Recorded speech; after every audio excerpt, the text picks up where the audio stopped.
Well, this is about as much of a magician as I am, but Fed Chair Powell is a much better magician than I. People don't really realize it's that nominal confusion. So we still have technically positive nominal yields in the U.S.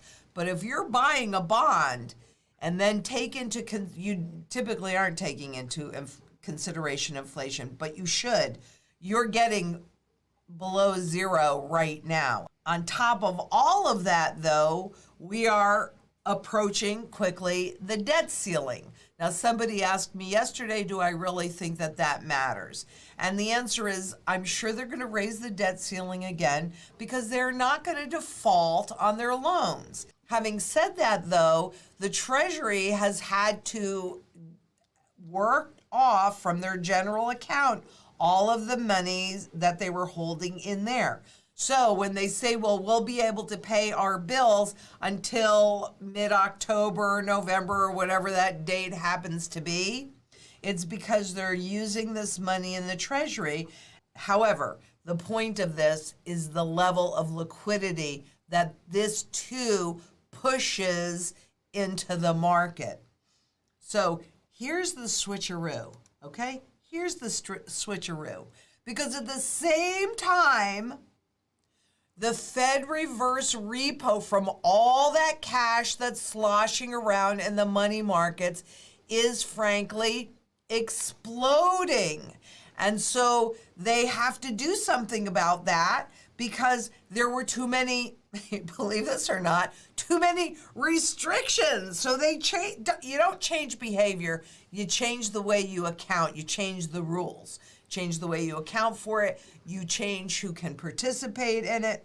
Now, you're going to notice that if you're sitting in money markets and your yield goes below zero because they changed the rules back based on what happened in 2008 when there was a run on money markets. So if you're sitting in money markets thinking that you're just fine and hunky-dory, well, they changed the rules and they put in gates and they put in other words, ways to stop you, or at least at the minimum slow you down, though they can stop it pretty easily as well. And money market rates can indeed go below zero. Make no mistake about that anymore. So here are some key highlights and key takeaways, right? And we're going to look at what gold has done in the face of all of this.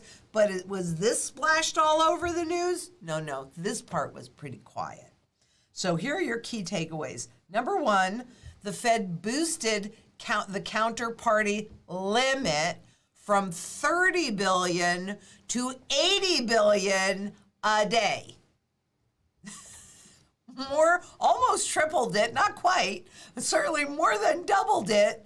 So we're going to see this getting even bigger because money markets are the underpinning of the global financial system, right? They can't afford to have them freeze, but every time they do something, there are some unintended consequences, and it's like whack-a-mole, okay? So they did this, they got this result, which is what they were expecting, so they have to come up with another way to deal with that result, okay?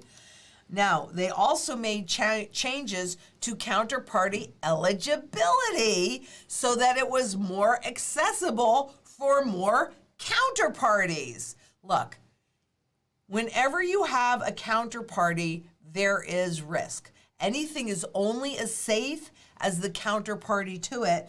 That's why we want to be in physical gold and silver, because according to the Bank of International Settlement, and it's a simple fact, this is the only financial instrument that runs zero counterparty risk. Everything else, all counterparties. But in June, they raised the yield on the reverse repurchase and interest on reserve balance to absorb that excess short-term cash so that money markets did not fall below zero. Because if they fall below zero, you open up your statement and you go, what is that? I'm now at negative rates. I'm losing money on what I'm thinking of as a savings account. It's not a savings account. You are loaning to hedge funds and you're loaning to a whole bunch of entities, short-term commercial paper, which is corporations, etc.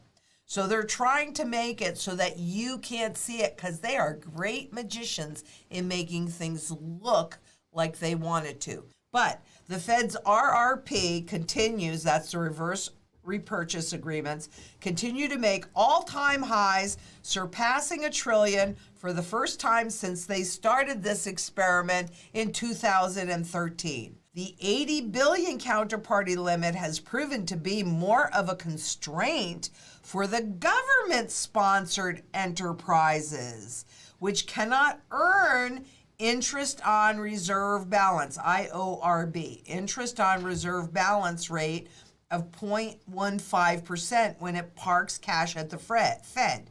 Yet it doesn't appear to be hampering money funds, as only a handful of individual funds reported RRP balances above that 50 billion as of August 31st. So they're trying to expand who can use the facility and how much they can use because of all of the new money that they have created and pushed into the system, and it's breaking the underlying system. But what they don't want to have happen is they don't want you to know about it. And so they have to try and keep those interest rates, even if it's nominally above zero, but they don't want you to open your statement and then go, what is going on? Because then you're starting to pay attention. And once you start to pay attention, I can tell you, you make different choices. And beyond that, you remember when we talked about the change in the target of the 2% inflation, which is they still get their inflation, but you don't really notice it. But remember, this is spot gold. This does not really represent the true value of the physical metal itself. This is, if you hold it, you own it, it runs no counterparty risk. And gold held at home is not subject to politicians and their sway. So physical gold, physical silver, get it done, but you also need food, water, energy security, community, and shelter. Please don't wait. If you've been procrastinating, if you've been hesitating, please don't wait. Being able to buy gold and silver at this deep discount is a gift. There is no other deep discount out there. Everything else is severely overvalued. Gold and silver, physical, is severely undervalued.